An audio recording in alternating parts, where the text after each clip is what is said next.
So, last time we heard Nicola Marcucci talk about Durkheim, and I talked about Weber. But the one part of the Marcucci presentation that I would like to link to is the question, which is actually, I don't have the Durkheim text with me today, but was the first or second chapter of the Durkheim book, What is Socialism? And Nicola really stressed the Durkheimian idea of a social fact.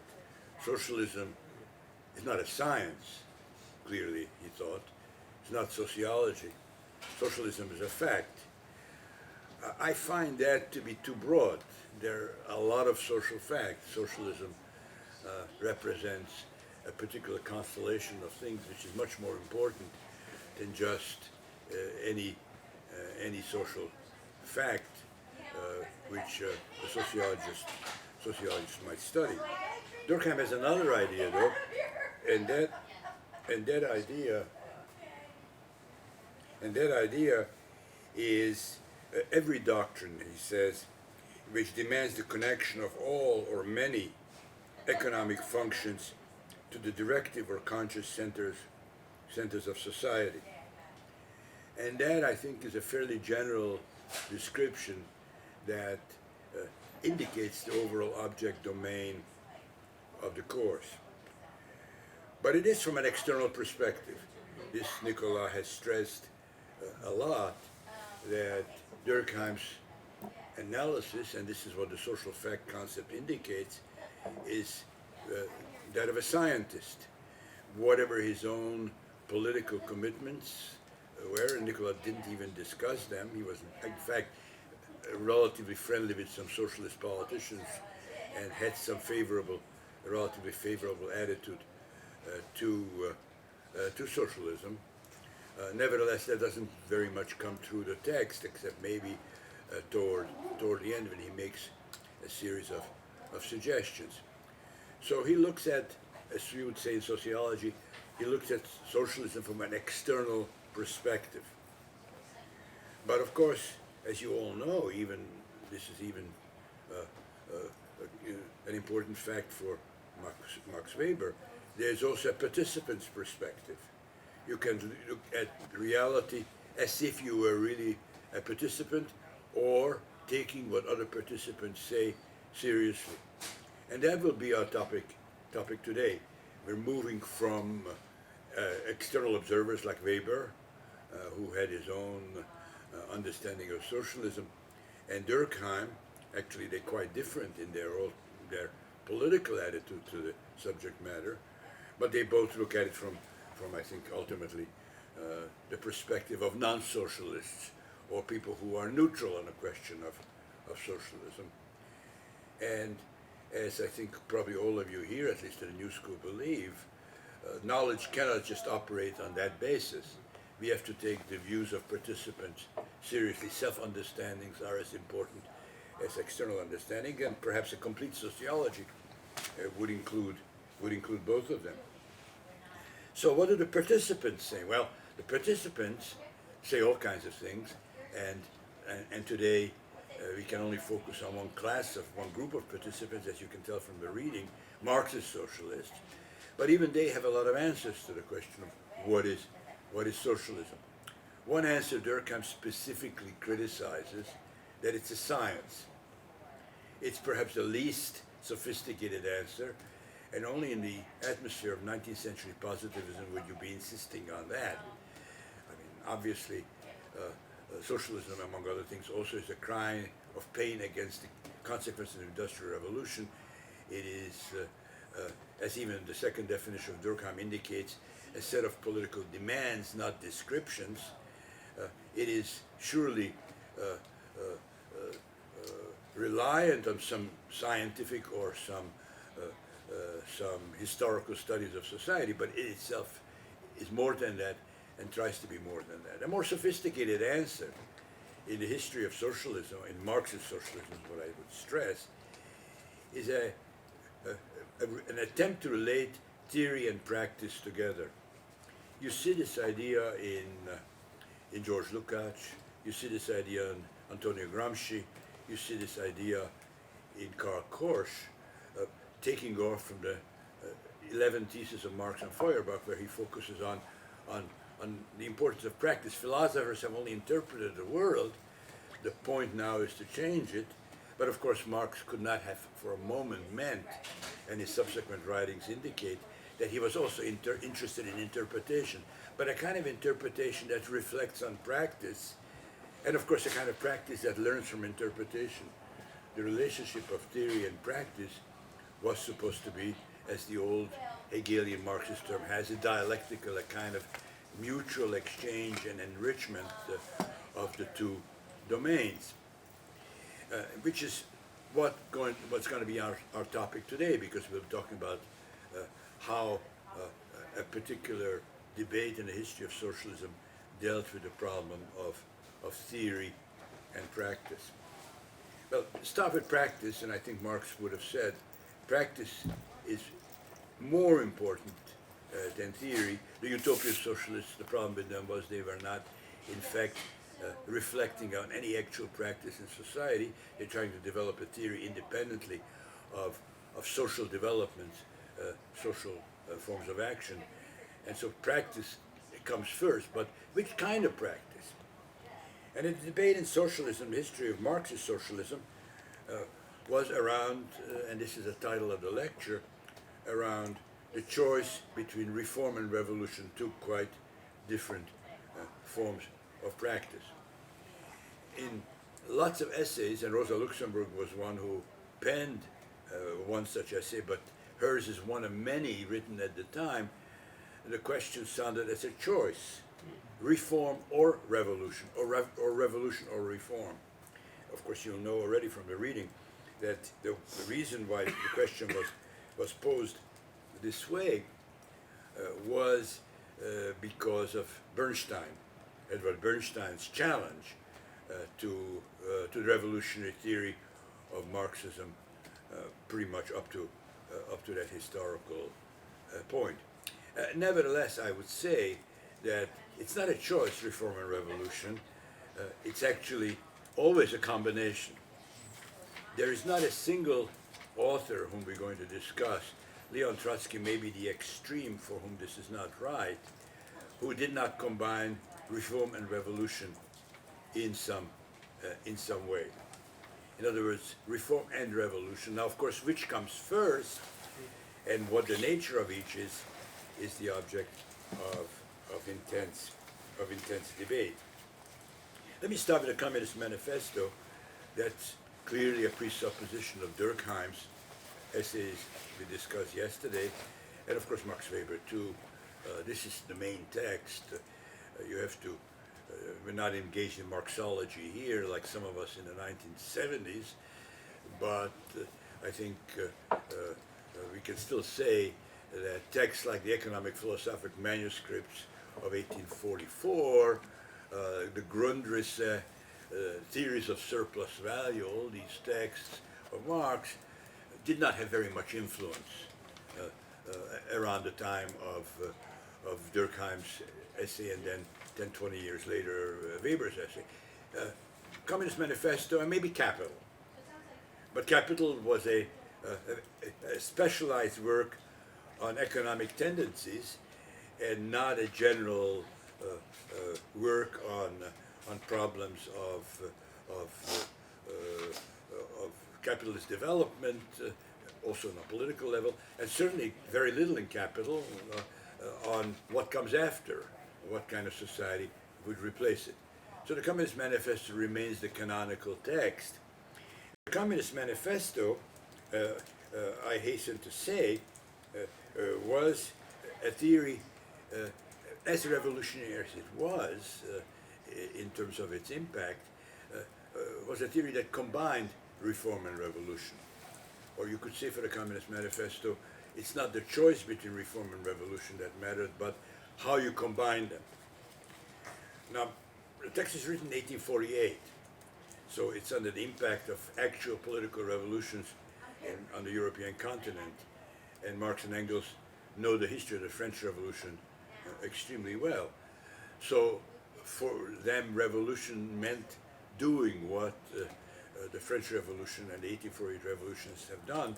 But just as in Proudhon and Saint-Simon, as you have already seen in this class, their idea from early on was that the French Revolution was an incomplete revolution. It did not establish really a new model of society, whether socialist, which was not the intention in any case, or even egalitarian, as many of the French revolutionaries would have had it. It abolished something, it destroyed something, but did not establish the new. So a revolution has to have, Hannah Arendt was going to stress this point many, many decades after, has to have also a constructive dimension.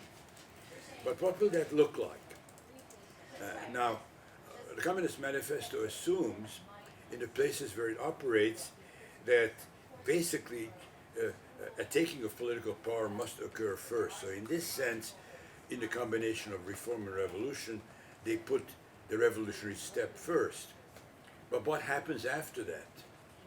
And it is here that the Communist Manifesto will resemble almost all the essays we will talk about today, because it has both a minimum and a maximum program. I stressed this in my essay, which I've distributed. Now, what are the elements of the maximum program? Let us start with that. Well, the maximum program, and this is the idea of socialism as a science, is to be based on capitalist development itself, which the Communist Manifesto sees in terms of the simplification and exacerbation of class antagonisms, pauperization of the majority of the population, and the idea is that the political result of that will be what almost happened in 1848 in France in the famous June days, is the proletariat or its political organizations taking political power. But what are they aiming at? Let me start with the maximum program when they take political power. Well, Marx and Engels are very clear about this, or at least very firm about this, because the concepts are not really developed, interestingly enough, and you'll see in a second, in contrast to their more reformist notions. The abolition of private property, the abolition of classes, and the abolition of the state as a coercive organization. These are not even new ideas, by the way, because the abolition of a coercive organization is already in Saint-Simon. The abolition of classes is presupposed, Proudhon and Saint-Simon both.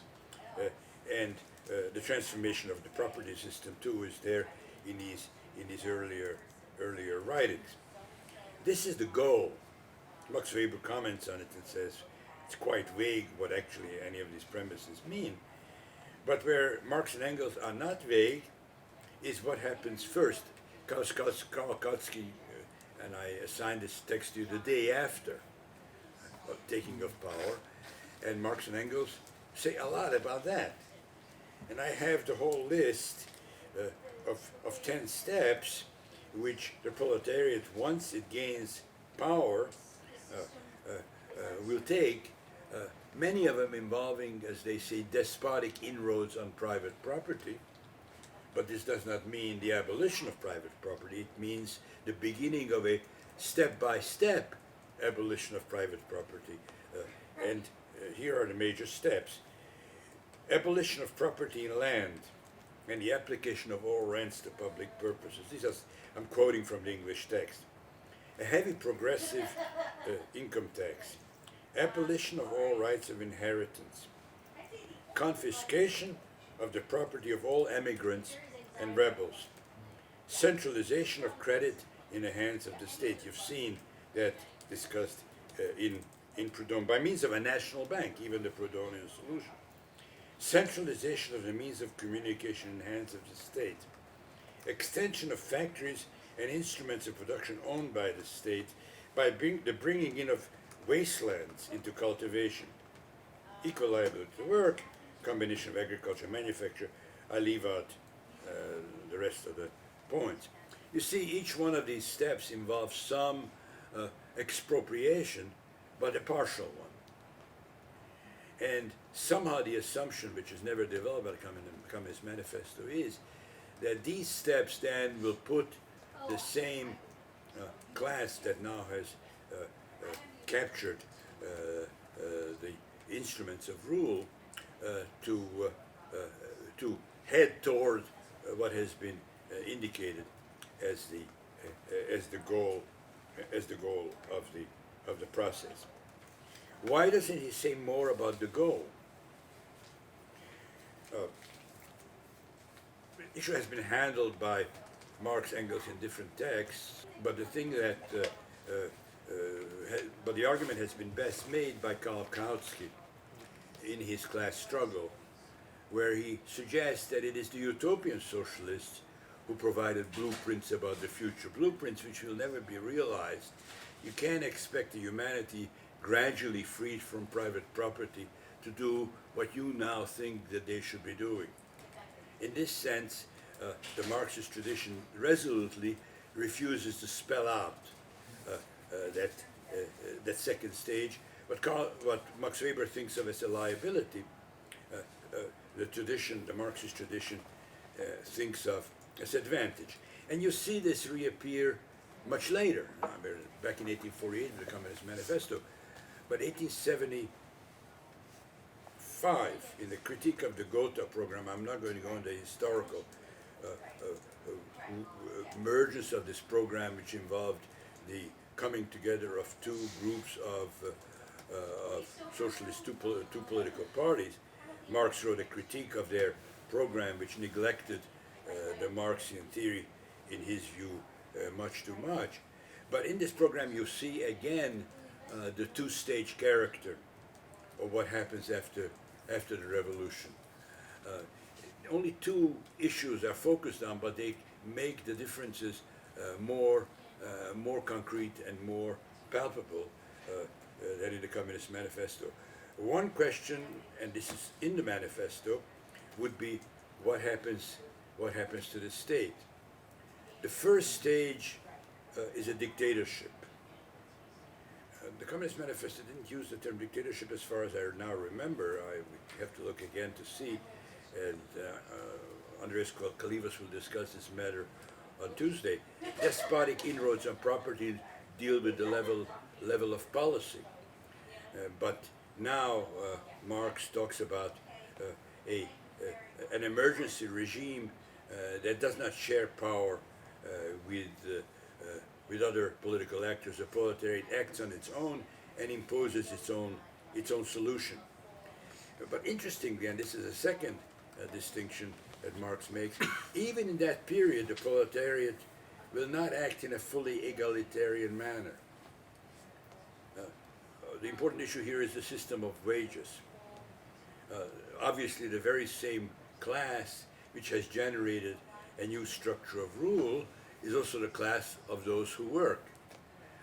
One would think, on the basis of the critique of private property, on the critique of the system of production for exchange, the critique of labor power as a commodity and all the rest, that some kind of equalization, some kind of decommodification will occur.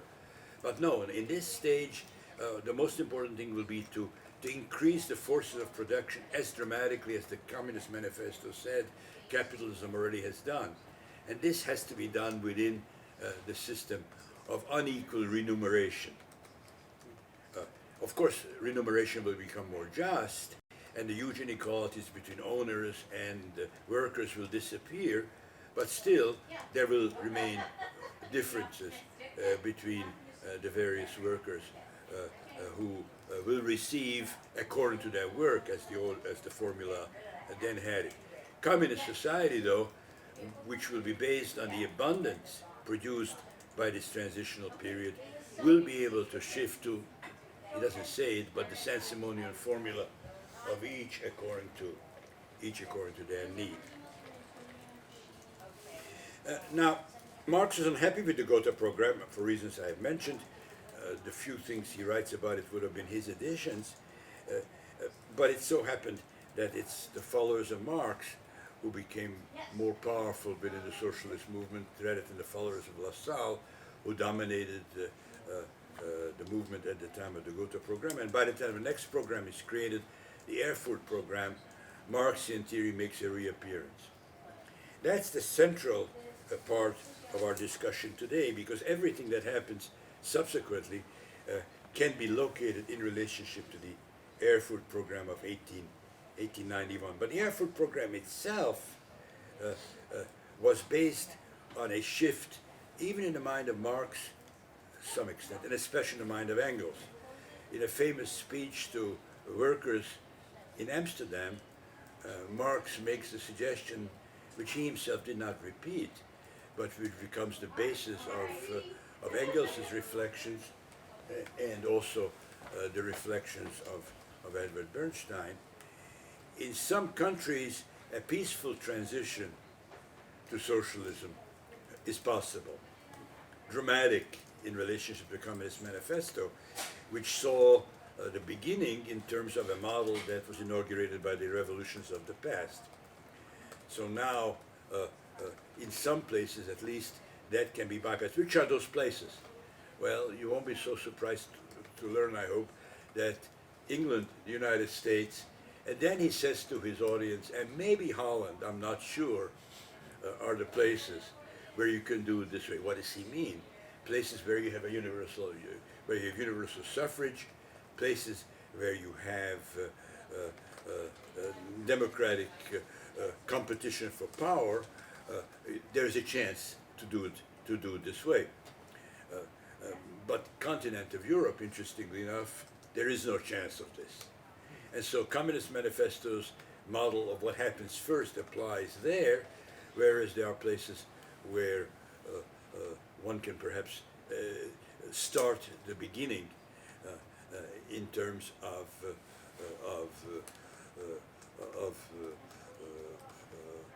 a legal, democratic political transition. People on the continent of Europe, I would say in France, if they heard about this particular speech, but I would say in Germany too, would have said, well, why not us? I mean, after all, France actually, on the continent of Europe, had universal suffrage, and indeed, before the United Kingdom, manhood suffrage, I should add, universal manhood suffrage. And of course, even in Germany, as far as the empire was concerned, the Reich was concerned, universal suffrage was inaugurated. So why not us? Would be the natural question, and probably in other places in Europe as well. Certainly this idea is central for the Erfurt program, and it was central for Engels, who, I just say this as a kind of aside for some listeners and some of the class. Engels was very interested in military strategy. He was a kind of expert in that. And by the 1890s, he said to take power through fighting on barricades is a hopeless thing. You can't defeat modern armies that way. Even Lenin was to adopt this later on, suggesting that the army has to be split in order to carry out an insurrection. 1905 against 1917 indicates that difference. But Engels is the one who first dared to say this. So this means that not only can we move to a peaceful road of beginning a socialist transformation for normative reasons. After all, everybody in this tradition thinks peace is better than war, but for pragmatic reasons too, because the other way is not going to work, says Engels. Essentially, that is his message in that introduction to the class struggles in France, one of Marx's texts on an actual revolution. So by the time the Erfurt program in 1891 is formulated, it's not only a question of why not here on the European continent, but also there are strong reasons why a peaceful transition can be and has been imagined. Now think about it just abstractly for a moment before I go before I go into the details, and I have the Erfurt program here, before I go into the details, think about it, how a peaceful transition abstractly complicates the question of the road to socialism. Because in order to have a peaceful transition in any of these settings, you got to win an election, right? How else are you supposed to do it, right? If you are relying on universal suffrage, on parliamentary politics, well, you got to win elections, and you have to even have, if not a majority, you have to have alliances, either alliances on the level of the vote. In other words, in all the countries at that time, you have to have non-workers voting for your party, and then once you have a significant parliamentary caucus, you're going to need to make alliances with other parties. You're going to have to create some coalitions, and that means you have to engage in give and take. So there is now a new step which the Communist Manifesto did not have to imagine, namely the legal path so that workers eventually can be in a position to do things radical as even the short-term program of the Communist Manifesto, the minimum program, would have it. We now have a three-stage structure. And reform and revolution, which were previously linked together, revolution first, and then some radical reformist step second, before you get to the final goal, has now been reversed. Reform first, then come more revolutionary changes, and eventually the final goal of the revolutionary transformation will be the last step. The Erfurt program reflects exactly this. Erfurt program is a short program, famously composed of two parts. A theoretical part, Marx is dead already, but still Engels is alive and represents the life work of the master. We have to please Karl and Fred, and so we put in the theory. That's the first part of the Erfurt program. But we have to also be just to what we ourselves are doing and capable of doing, and the reformist second part is also there. Karl Kautsky, who first saw himself as the real representative, there's a fight because Engels, for reasons I don't know biographically, made Edward Bernstein his literary executor, both personal and his writings. Kautsky considered himself to be the heir of the other two, and so he himself, when he writes The Class Struggle, which is a commentary on the subject, basically writes it on the theory. I'm not going to go into the theory. It's different in the Communist Manifesto to the extent that two issues are now included. The issue of concentration. Capitalism is developing toward fewer and fewer capitalists, which of course corresponds both to the growth of inequality and the pauperization of others who were previous property owners, and at the same time the introduction of more order in the economic system, because monopolies are large units that at least internally are engaged in elements of coordination and planning. And then the second difference is crises.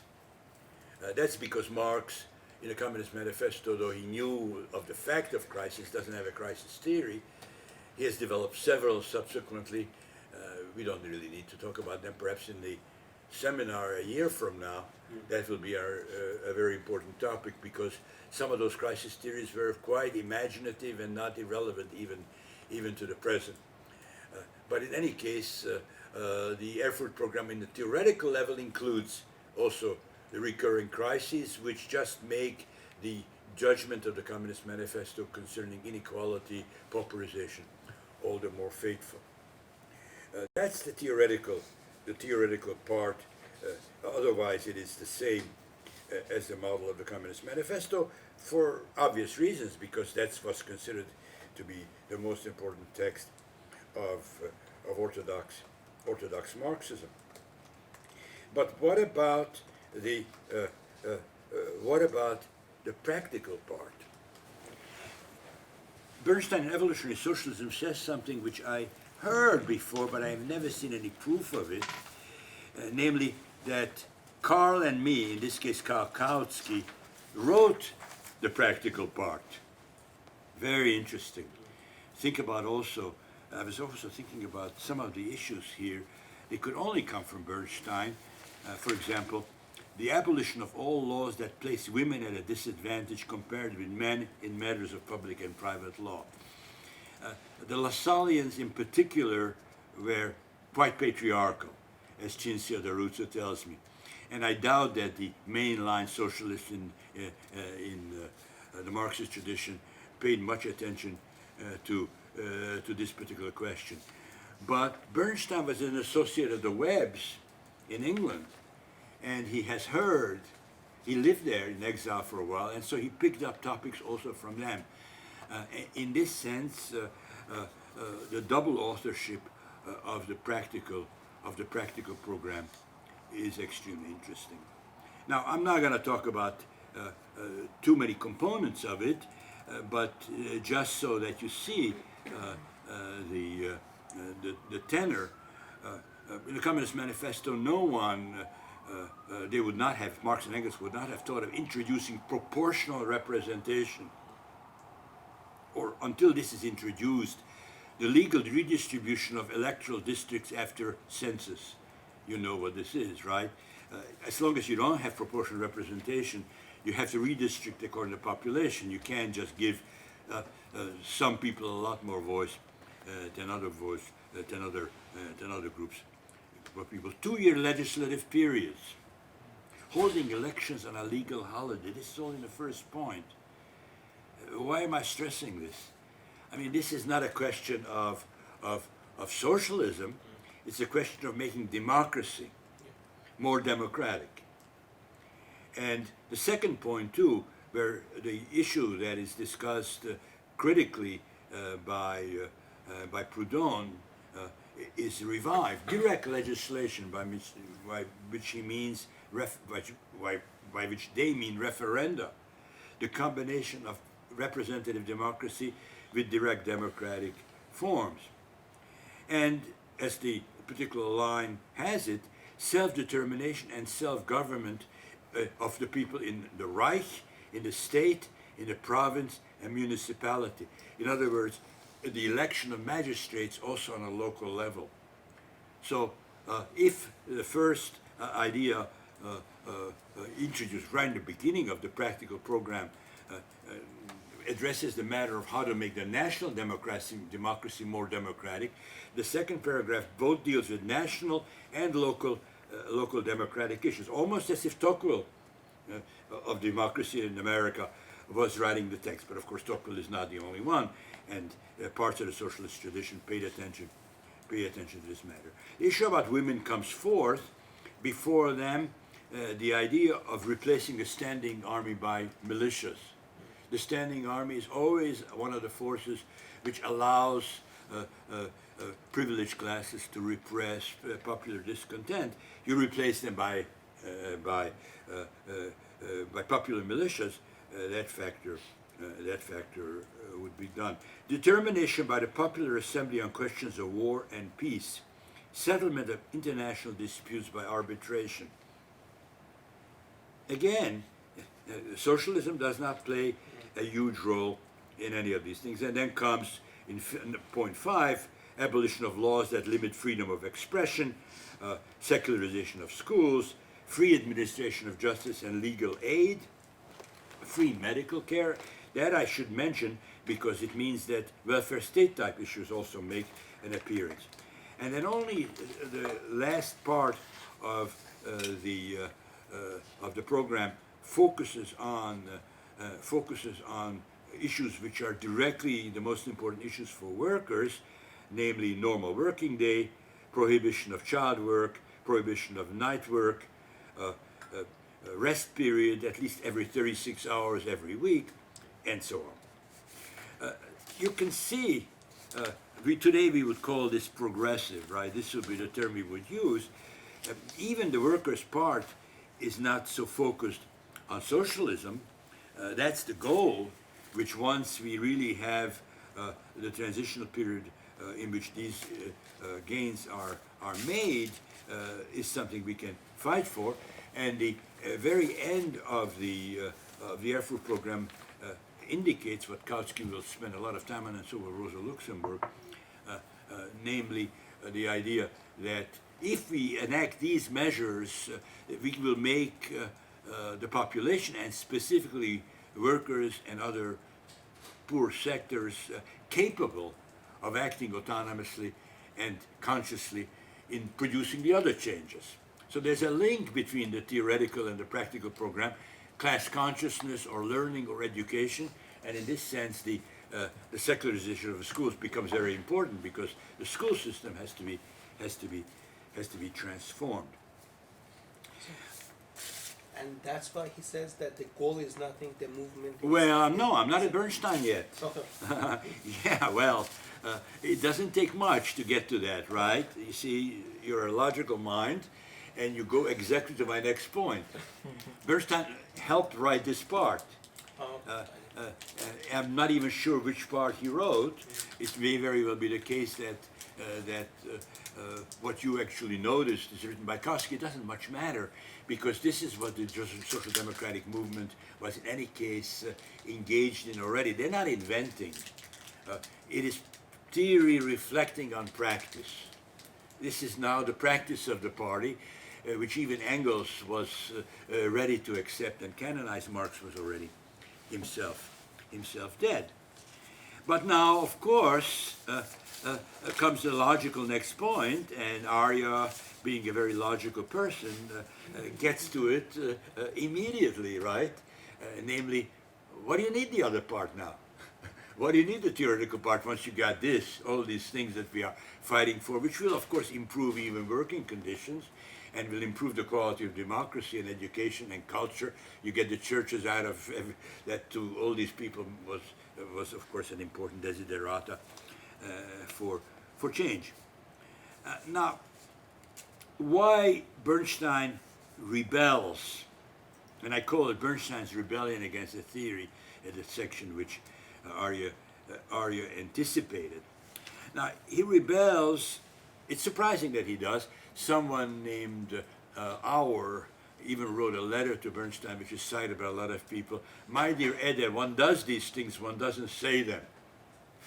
Well, Bernstein wanted to say these things. And he was an intelligent man and a political actor, and he knew why he did want to say these things. And it has to do, I think ultimately, I return to this issue toward the end, but I think I anticipate it has to do with the fact that he thought the theory was actually a burden on the practice. If the goal of this practice is to attract many, many more people in elections, and then after elections, other parties to collaborate with us in forms of reformist activity, if that's the goal, then all this talk about revolution and dictatorship, all this has to stop. So Bernstein is not, because he rebels against Marx's personal authority, very close to Engels, who didn't take this final step. He thinks it's a bad idea to continue like this. Now, of course, there is, of course, a theoretical set of assumptions. You've seen them in Max Weber, so I don't really have to spend too much detail. Bernstein actually thinks that the thesis of immiseration or pauperization is wrong. It's not happening. Not happening. With economic development, standards of living are increasing, popular consumption is increasing, even industrial workers in the period since the manifesto are able to rely on much higher income. So the thesis of immiseration, pauperization is perhaps the wrongest of the Marxian theories. Monopolization and centralization, which he also criticizes, Weber will pick this up from him, is also partially wrong. It's only partially wrong because there is such a trend, but meanwhile, because of the internal division of labor of capitalist property, new forms of small property also emerge. We've seen this also in very recent period, high-tech revolution and so on. Lots of areas, innovation is much more possible for a small new startup, for a capitalist who is not gaining an enormous income already from the system which already is, and therefore no point in taking chances. Gamblers basically win an idea, have a role in such system, and there always will be, and in between them will be also middle size, combining the advantages to some extent of both. So the monopolization thesis is not going to be right. And the third thesis is the crisis theory. Can't go into Bernstein's objections. Rosa Luxemburg will spend a lot of time in her brilliant essay in refuting them. This is before Keynes, written at a time when it wasn't clear yet how you manage crises, how you, in a anticipatory form, can jump ahead of them. But Bernstein anticipates some of those points, and Max Weber will repeat them too. First of all, the state, as a combined capitalist, as the Marxists would say, can use its directive role to at least advise shifting production from one thing to another, limiting perhaps possibilities of overproduction, and perhaps hastening the death through whatever form of those firms which everyone sees will not really survive.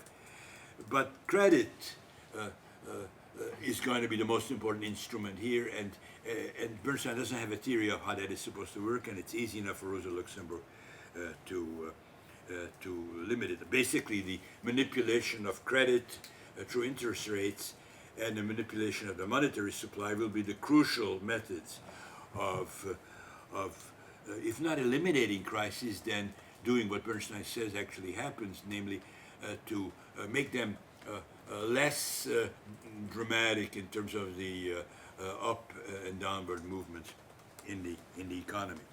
So he rejects very fundamental aspects of the Marxian theory, which then, of course, means much more than just an attack on some partial theories.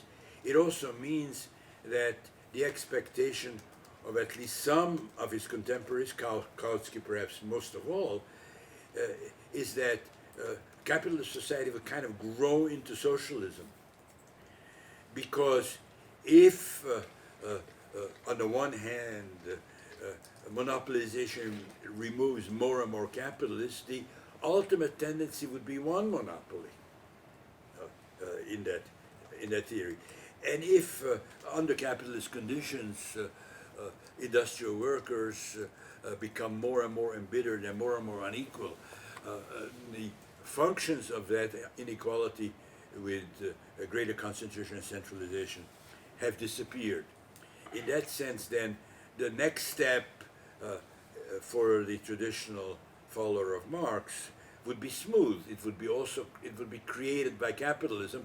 Both the crisis and its gravedigger are the creations of the old system, as the expression would say. The crisis in a womb of capitalism. It's two metaphors, one connected to birth, the other connected to death.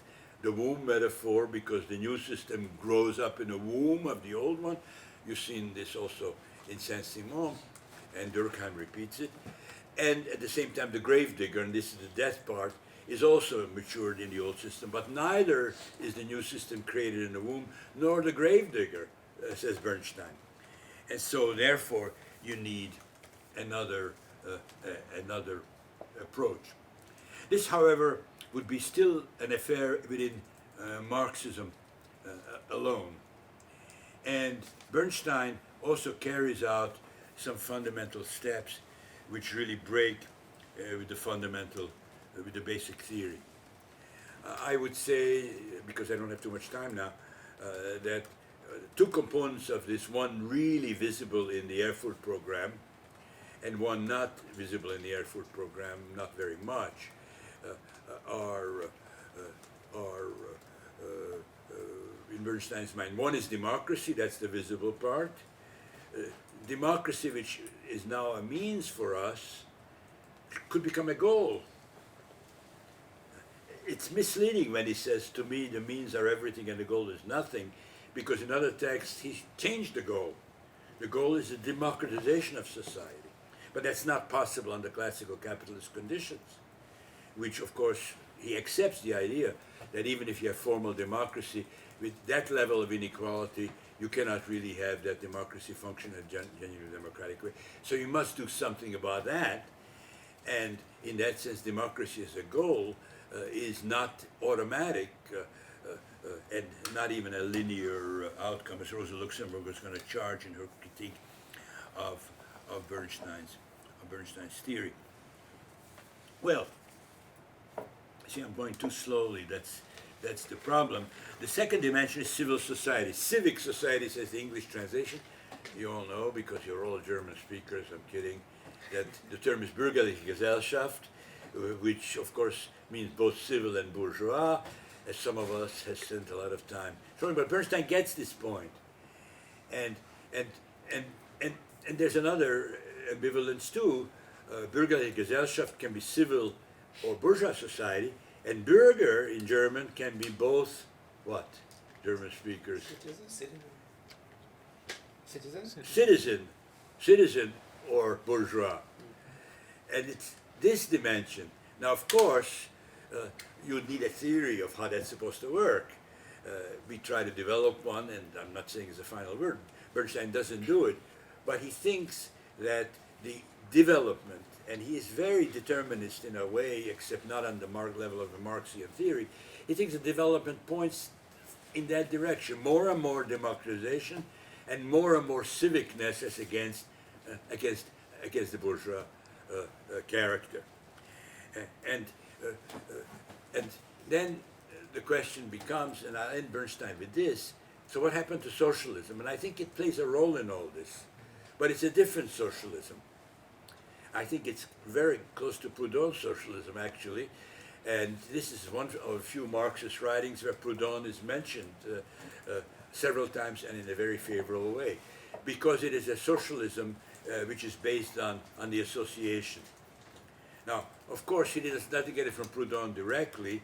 He gets it from the English, having spent time in the United Kingdom and seen cooperative movements both on a level of production and consumer. He admits under capitalism these have problems. Their survival is a problematic thing, and you could have a new kind of inequality based on the successful cooperative against the weaker one, but still this form is the form. Socialism is not anticipated by the planning of the large monopolistic firm. It's anticipated on a grassroots level by the cooperatives, which are forming in lots of industries and lots of places, including in some of agriculture. And so a cooperative socialism is what I would say, if you wanted to dot the I's and cross the T's, it's cooperative socialism through its growth that could help bourgeois become civil, or the bourgeois become citizen, and the bürgerliche Gesellschaft become a civil society, because obviously civil society itself should be understood as a framework of strong voluntary associations. Well, that's Bernstein. Now, my big problem now is I would say, in terms of my own principle of self-limitation, maybe 10, 15 more minutes, and so I will proceed very fast because I'm kind of interested in Lenin and Trotsky, which means that I'm not going to give too much space to either Rosa Luxemburg critique of Bernstein, very powerful, showing that the things he thinks are linear are not, a small matter of Bonapartism, small matter of authoritarian turn in capitalist society could mean that once the possibility that Bernstein talks about comes even relatively close, it would be interrupted. And of course, Rosa Luxemburg does think that Bernstein, in terms of a critique of the crisis theory, has extrapolated from very short-term phenomena. She's lucky enough that in the second edition of the same work, instead of just saying that, she can also say, well, in 1900 we had a huge crisis of the world capitalist system. Look, Bernstein, you extrapolated from short term, and the somewhat longer term already falsified what you said. This does not rehabilitate her own crisis theory, which is an interesting one to read, but today almost no one would maintain it. But she is very sure in arguing that the devices, including credit, that Bernstein thinks would work, can only exacerbate the crisis when it really comes. I won't go into that. Rosa Luxemburg accepts the idea of democratization as a fundamental component of what a socialist should be for, but thinks it's precarious, as I already said. And she thinks finally that the solution to the problem of the Erfurt program that Bernstein offers, namely to cut off the theory with its revolutionary expectations, cannot lead to what Bernstein hopes, because even if it increases, and I'm thinking now of the debates about who would be most electable in the United States currently, even as you increase your vote of non-working class electors, you will remove the enthusiasm from the working class electors who otherwise will all vote for you enthusiastically. And so even if you can gain electorally in the one hand, you lose the same gain to the other hand. And it is more important to preserve the enthusiasm of the most devoted followers, most devoted participants of the socialist movement, which Bernstein's approach cannot maintain.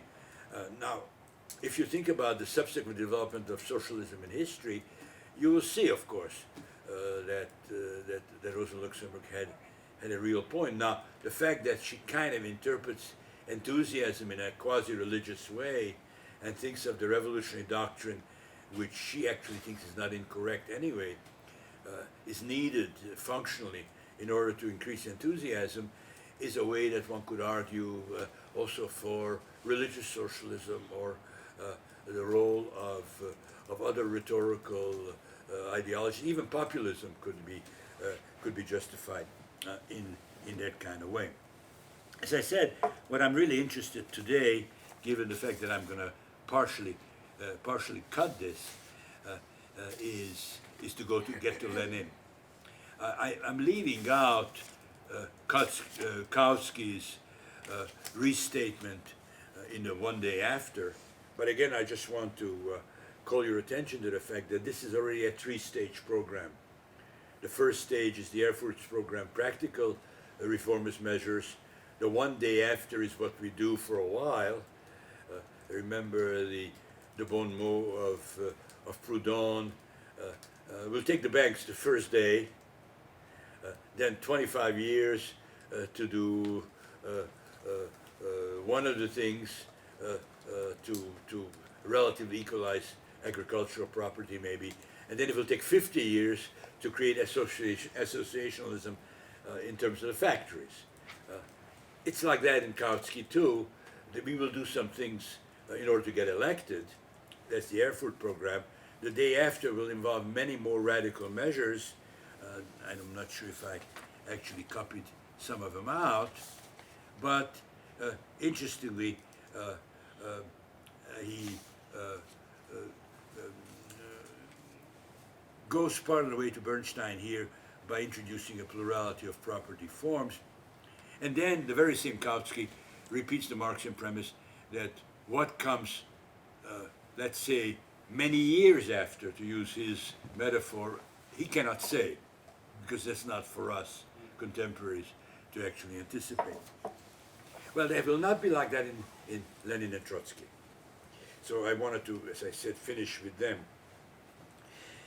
In my paper, and I'm sure that this would be received by cries of horror on both sides, I argued that Bernstein and Lenin represent the most radical revisions of Marxism as it stood at their time, namely as it was based on the Erfurt program's dualism of theory and practice.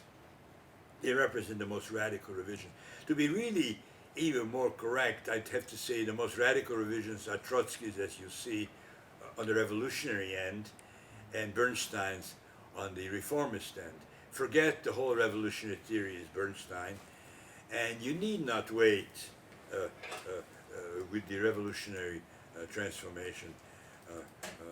Even the day after would be the answer of Trotsky.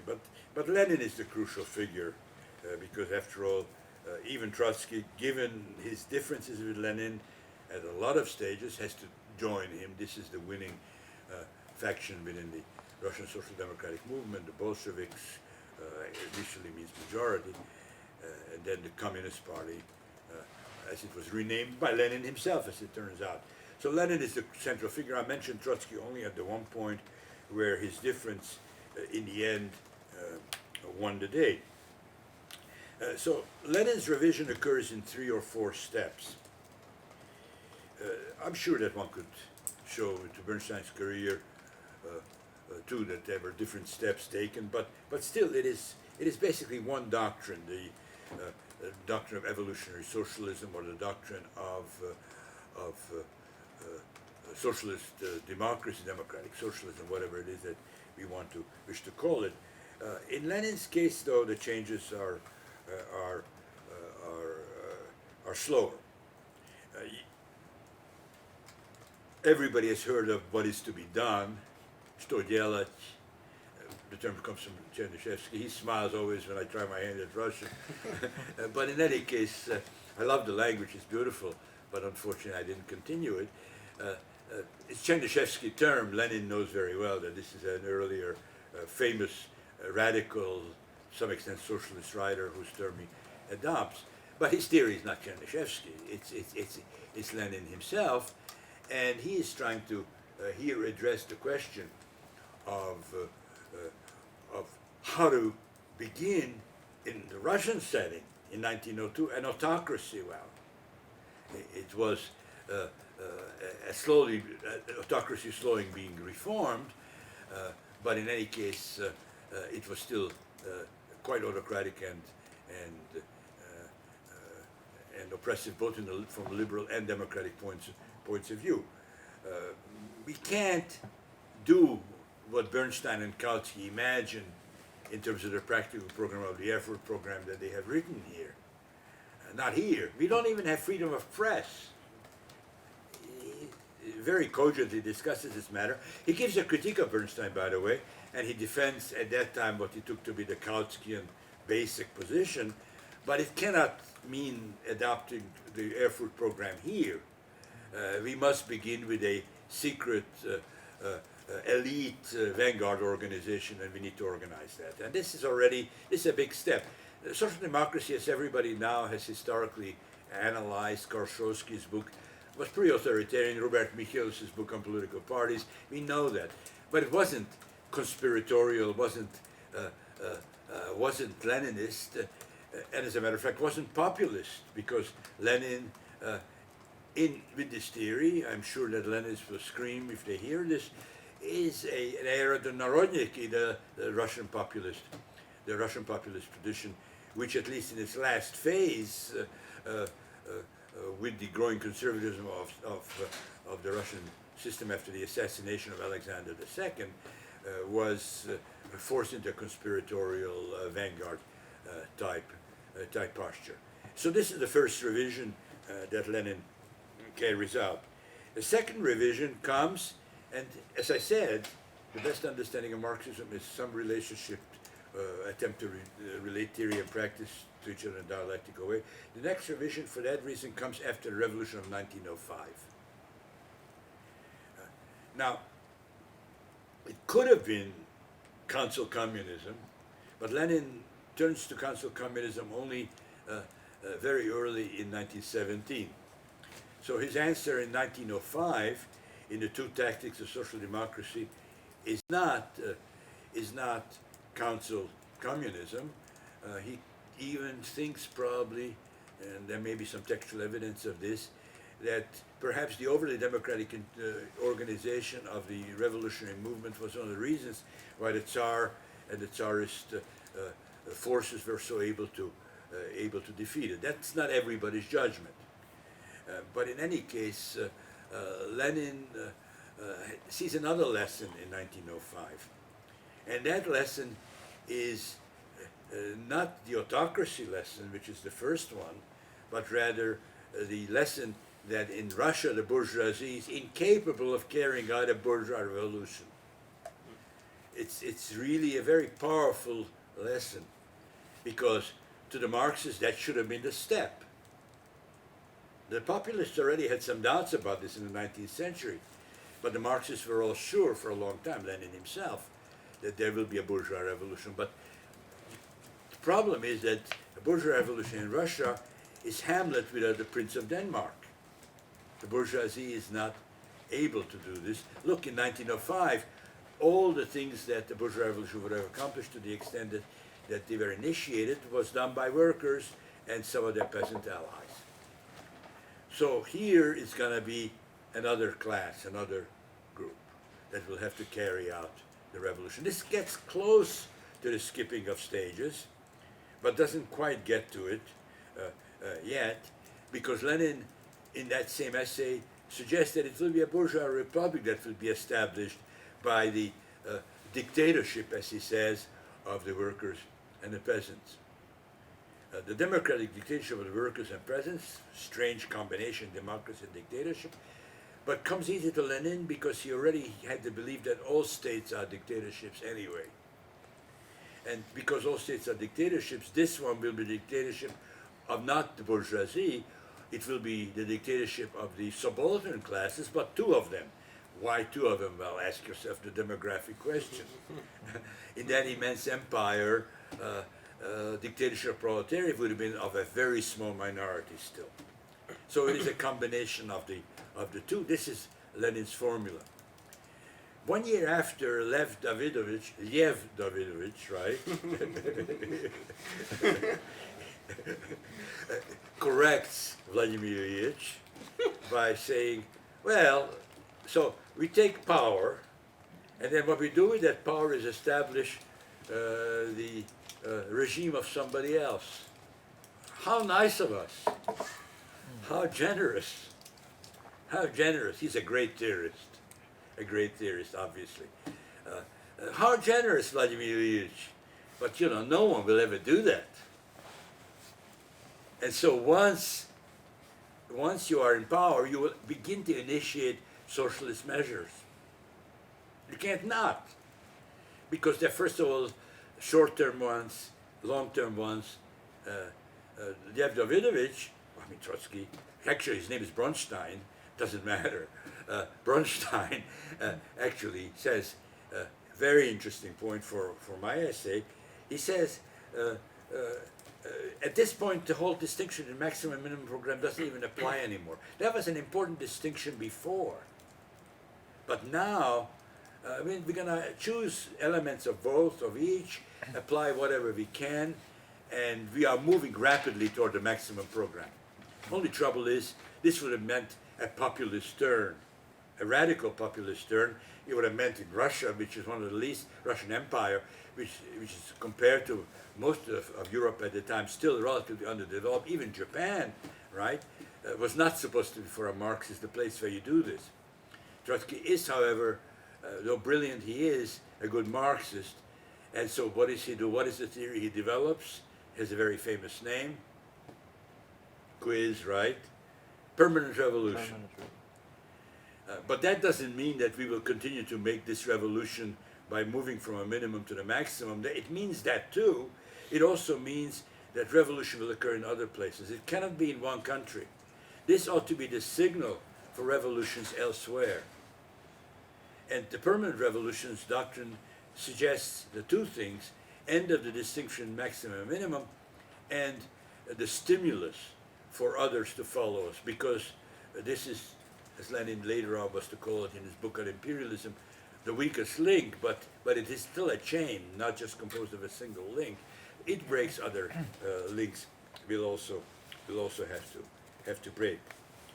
Lenin was ambivalent, as people point out at the time, on this subject, both on the world historical aspect on which he probably was more skeptical than Trotsky, European aspect, and certainly on not moving to the minimum program first. And it probably had to do with the fact that Lenin was much more sympathetic to the peasant than Trotsky. That sounds funny, right? Because what Lenin's followers eventually do to the peasant is extremely oppressive and authoritarian. But Lenin, in any case, was pragmatic enough to ask himself, I mean, you know, the point of the minimum program is not only because we have to do first things first, but also because we're in an environment. And so he was more willing to accept the idea that, for example, we would have land reform and leave some room for peasant private property. Trotsky was very skeptical about that from the outset. But then comes 1917, and Lenin's third or fourth turn. The imperialism book would be perhaps another one I will not refer to unless you want to in a discussion. When finally Lenin comes around to Trotsky's views on this subject, never adopts the term permanent revolution. Communist scholars always point out, I don't know what the Russian terms would be, uninterrupted is the term Lenin uses, and Trotsky used permanent, which is, I think, permanenti, right? So it's the same root, uninterrupted. You can tell me how you would say it, but in any case, the idea is the same, is that the maximum and minimum program distinction can no longer be applied. Okay, that's Lenin's turns, and in a sense, then we have a more complex answer to the question of what is socialism, because socialism becomes not just a combination of theory reflected on practice and practice being informed by theory, and then the continuation of the cyclical relationship. It also means the combination of reform and revolution in different ways, even if the two extremes would no longer operate with that combination. You know, if you actually think about it for a second, even Bernstein's idea of a cooperative capitalist economy would be a radical rupture with capitalism eventually.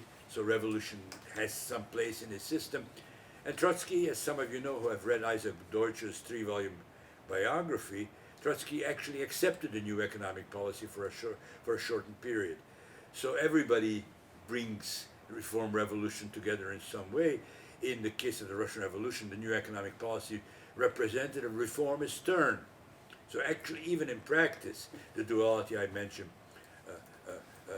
is a part of the socialist inheritance. But we have to remember, and I'll add with this, in spite of the relations of the two parts, there are important tensions between them.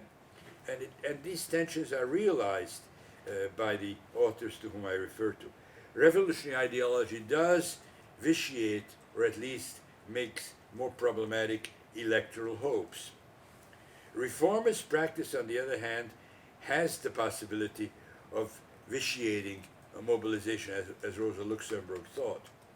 And finally, our topic for next time, which becomes the central category of politics for Lenin and Trotsky after 1917, dictatorship certainly vitiates the link between the middle-term program and a long-term program. If the goal of the long-term program is the abolition of the political, the reduction of or elimination of coercion from social life, then the idea that dictatorship is the road to it is a highly problematic one.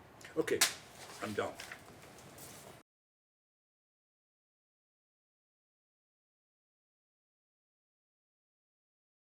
The only one in this tradition who even says this, I was amazed to find it in Bernstein. No one actually even reflects on it. So as you say, the basic thing is bourgeois is bourgeois. Bourgeois society means class society. It means there is a dominant class, ruling class. You know, Marxism has some issues around what you're going to call it,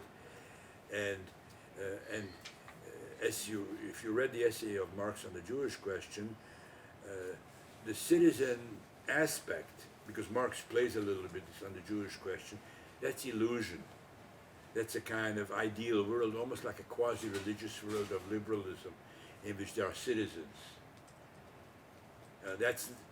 It's the religion of the bourgeoisie, maybe, but it is not the reality. The reality is class division. And the fact that Bernstein actually has it, I was amazed to find it. I don't think I knew of it at the time of when we wrote the Civil Society book. Bernstein does this for reasons that, of course, he spent a lot of time in England, but civil society was not really much of a term in the 19th century, which is still his world. Perhaps in France it would have been a term. I mean, Gramsci comes after. Gramsci comes after. I mean, he, of course, could have called it, what would be the Italian adjective? You probably would know it better since Spanish is closer. Societas borghese, but he calls it civile, right? So Gramsci, certainly the first Marxist author who really, and then plays with it and does things with it. So Gramsci is the one who actually then would be the crucial, and it's interesting because he's a Leninist in some ways, but it is in Bernstein, and well, why I can't speculate. I've never seen anybody refer to it even, and the English version writes civic, so it's not even the contemporary term. But no, for Lenin this would have been all illusion. Citizenship under conditions of bourgeois rule is impossible, and especially in Russia, he had a fairly good case. So not in Lenin, no, it's not. This does not figure. How much does Bernstein make of it? Well, he said, you know, if you really wanted to kind of consider what he has in mind, it must be that this is a realm of classes and a realm of associations both. And the two principles are in tension because the class aspect makes the associations unequal. So assuming, for example, that they're not only workers' organizations, but capitalist organizations, which develop everywhere in response to worker unionism. Well, under capitalist conditions, there will be unequal relations, and the role in the state will be unequal. That's the way that you would develop it from a Marxist perspective. But it didn't really come up in the case of most Marxists, and Bernstein doesn't develop it either. Associationalism for him would be then a way of making them more equal. Because if you replace capitalist property by collective property, then the advantage disappears for the capitalist association in this overall interaction, citizen interaction process. But it is only in Bernstein you can raise the question, and I think even in Gramsci, the idea of the civil is a terrain of hegemony building. It's not a terrain for reorganization. No, So what he like calls the other side of the state, the historical block. Oh yeah, Made by state plus. Well, yeah, society. because that's how hegemony is constructed.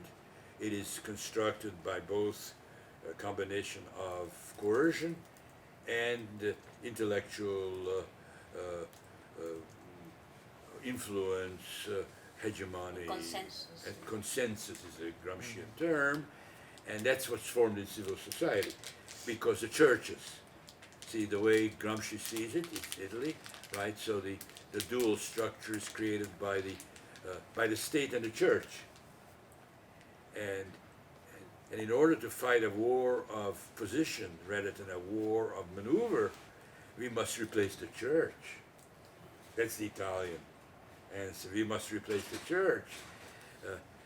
We, of course, wouldn't mind replacing the state, but in order to replace the system of domination as a whole, we can also begin with the war of position. Well, unfortunately, the person who was going to lecture on Gramsci here is not, and I'm going to have to somehow do something on Gramsci later on in this course. But he's, of course, fascinating. But before him, only Bernstein raises this issue. And so we can't really talk about it. Now, of course, you could say this is part of the reductionism of so many Marxists, is that they don't look at the structure of the contemporary world, how it works, and in that sense, then they cannot even have a very clear relationship of unions and parties. Okay.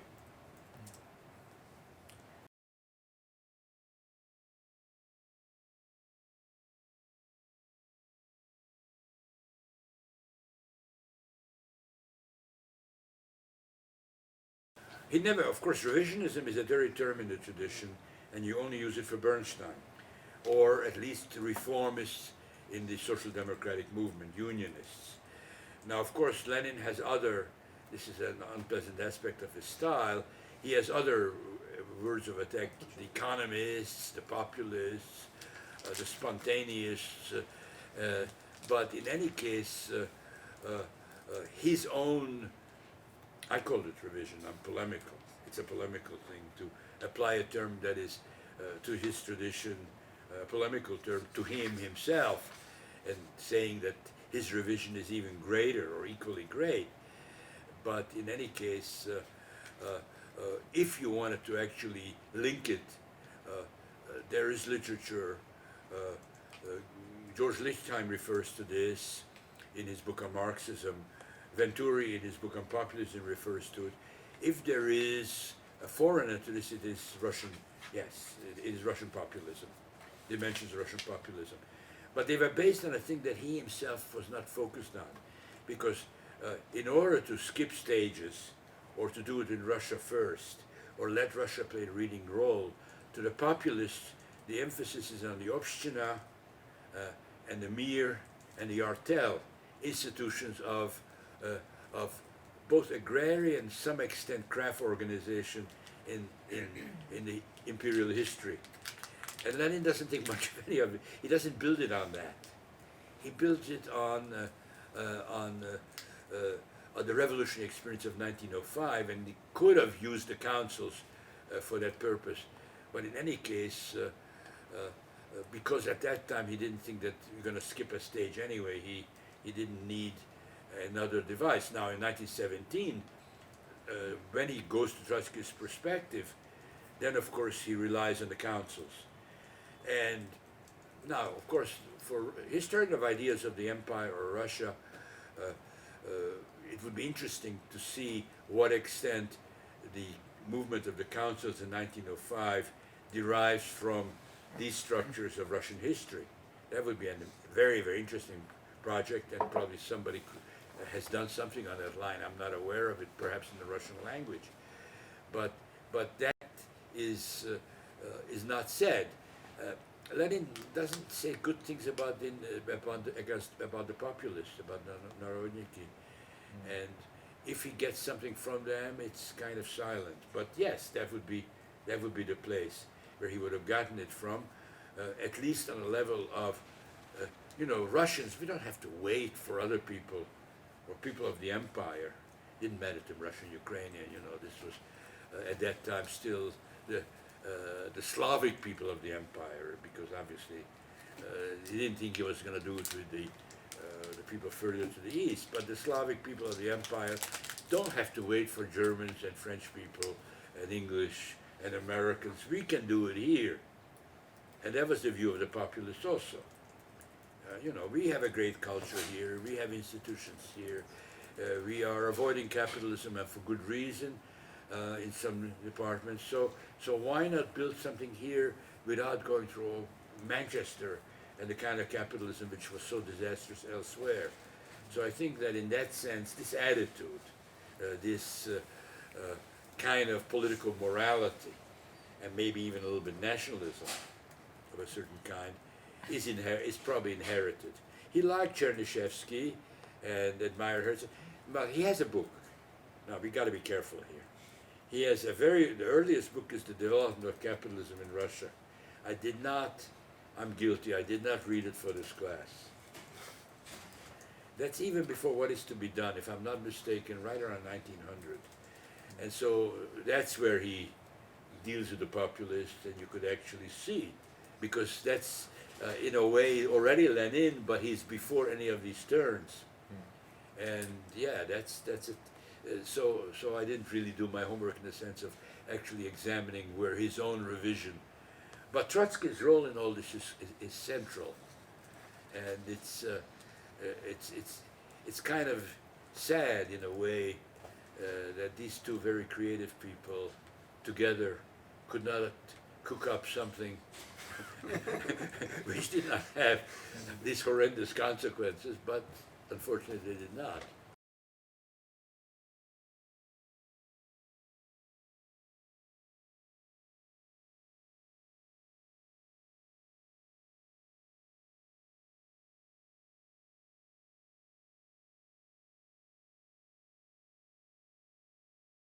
Okay, so 2 points on this. One is that what Durkheim discusses, and this I tried to say last time, but Nicola didn't really reinforce it, so it was kind of lost, is that what Durkheim means by communism, socialism is very special. But of course, the problem was that Communist Manifesto existed already, and in a certain sense it's kind of arbitrary that he, makes Plato and Campanella and Thomas More the communists, and the socialists. Then Marx himself becomes Communist Manifesto becomes socialists, and in this sense, Lenin stays with Marx. Now, I don't think the Gotha program used the term socialism, communism for those two stages. Yeah. But Lenin obviously does. He has reasons for it, because he was also looking for a new name for his party, to be called the Social Democratic Party of Russia, the majority. Bolshevik means majority. It's a very awkward term, especially when they were no longer the majority after 1906 or whenever the division occurred. So you're a minority that calls itself a majority. That's what kind of name is that? So he renamed it, or at least wanted the party to rename itself, and communist was the term they adopted. So from that particular moment on in history, not even the Communist Manifesto has this. Socialism and communism, the two things have these two meanings. Socialism is the reformist thing they do over there in Europe. Communism is the thing we do here, and the international we used to be members of the Socialist International is not our international anymore. And there's a need for a communist international. Comintern is the term of that. Then, of course, some people, like the Austro-Marxists, wanted a new term for their organization, and they created a 2.5 international. That's probably a joke. They probably had another kind of name for it. But it's stuck. Everybody calls it the 2.5 international. But Lenin's is the communist one. So you're right, for Lenin, for State and Revolution, which is a book I didn't have a chance really to now integrate it into this discussion, but it is part of the turn. I mentioned the April thesis, which is where I ended, but the State and Revolution written subsequent to that. And of course now he's not just, you're right, he's presenting it as reflection on Gotha program and Marx, but in fact he's also reflecting on Russia, the system of dual power as it was then called. I didn't want to get into these matters too much because Andreas with dictatorship is going to start here. But still, as an answer to your question, now you have a somewhat special situation which doesn't quite fit into the scheme that I developed, because there's also this reality of the councils. And this is not, although it's a direct democratic form, and you could even portray it as the end of coercion, the end of that kind of politics represented by a modern state. It's not off in the future somewhere, it's here. And so he has to deal with that. And so he has to integrate, again, theory and practice, my initial theme, right? He has to integrate a practical invention. He didn't do it in 1905 or 6. Trotsky, a little more than Lenin. That would be an interesting study for somebody to look at the place of councils, council republic, in their writings after 1905, because they were a reality in Russia anyway, in the empire, by the way, not just Russia, even in Warsaw, and I'm sure in the Ukraine. So there are councils, but in any case, it's after 1905. 1917, when Tsarist regime is overthrown, workers and soldiers are organized in council forms. The Bolshevik party is very weak compared to other competitors.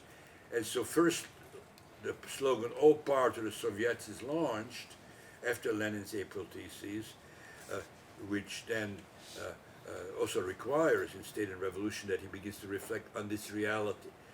And that creates a monkey wrench in the scheme, because it brings something which should be in the future closer up, part of the present, and yet at the same time we have to talk about transition, because everybody knows that you can't just have socialism or communism in a full sense right away. So State and Revolution represents perhaps yet another step in Lenin's revision, but it is under the impact of political events. And interestingly enough, a lot of people describe this, the leadership of the Bolshevik Party before April, Lenin arrives in April. I don't know if you know the story, but the German government thinks that Lenin will disorganize the Russian war effort. They put him in a sealed train and let him go home. Turned out right. You know, their calculation in this respect was correct. In any case, before he arrived, the old idea of Lenin himself, that the goal now is a bourgeois revolution, was accepted by the party. So the division between Mensheviks and Bolsheviks, and even to some extent social revolutionaries, was not very sharp. And the councils handed over power to a provisional government whose task was to organize a constituent assembly. So this, in a way, was the traditional formula of 1848, some extent even 1793, a revolutionary government, a constituent assembly, new constitution, bourgeois republic. Of course, what would it look like? What would be the role of workers, peasants, all the rest in it, especially since all the protagonists were socialists, including the peasant party. But Lenin comes and launches a program that was, you know, without his thinking about it this way, was Trotskyist. Because now we can't just hand over power to somebody else. All power to the Soviets, which are the organs of the workers and soldiers, but the soldiers are the peasants, because the immense majority of the army was recruited from the countryside, obviously, the peasant country. Well, this all becomes, they're good, very good literature, and so anybody interested can continue with either. One way of looking at it is through a person's career. Isaac Deutsch's 3-volume Trotsky, very good. If you want to look at it more generally, E.H. Carr's History of the Russian Revolution. So there's a lot of literature, or you can test to see how many things I got wrong. But in any case, that essay, State and Revolution, already represents an additional revision. Also of Marxism, because to the extent you have the Gotha program, how do councils appear at this early stage?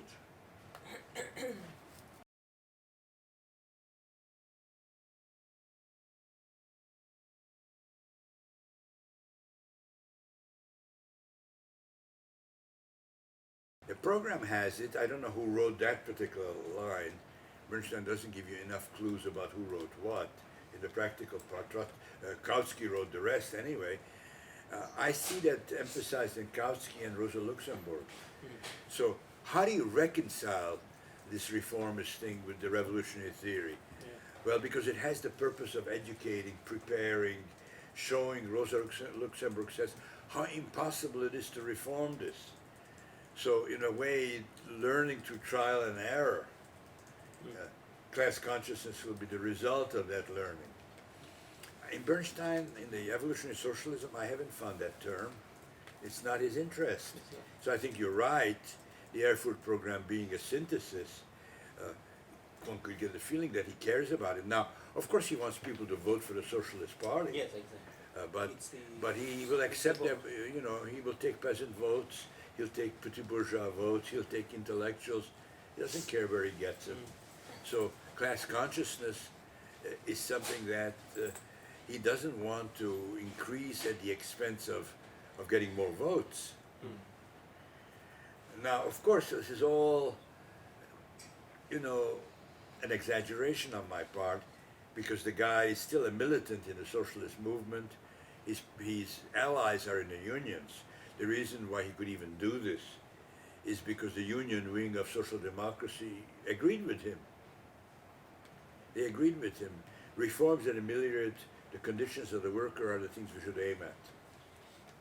And so he has the unions. But I mean, unions is still an organ of the working class, and so in that sense, Bernstein is not politically connected to other actors, other class actors. But still, class consciousness is not the central thing, because the unions can play a role in increasing cooperation, in perhaps getting higher wages, better working conditions. But to do something bigger, we need the vote. And I don't know what percentage was unionized in Germany at the time of the electorate, or Prussia, because ultimately Prussia is what really mattered, given the German system.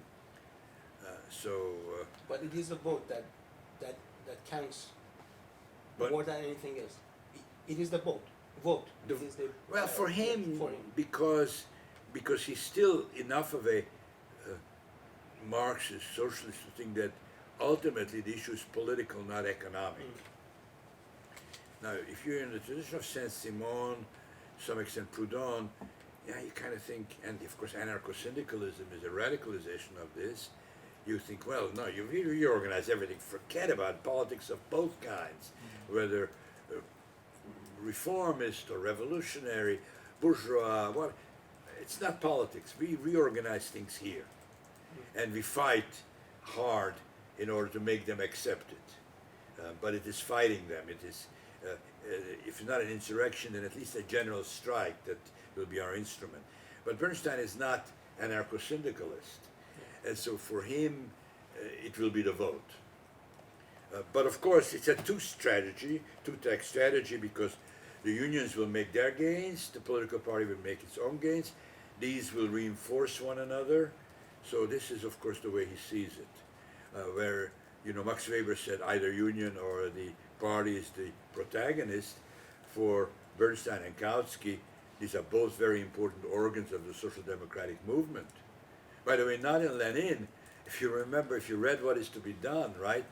He talks about trade union consciousness as really a bad thing that holds workers back. Yeah. So Lenin is not. Now, how many people were unionized in the Tsarist Russia of 1902? Probably a very small number. But he's, of course, looking at revisionism in the West and wants to criticize it.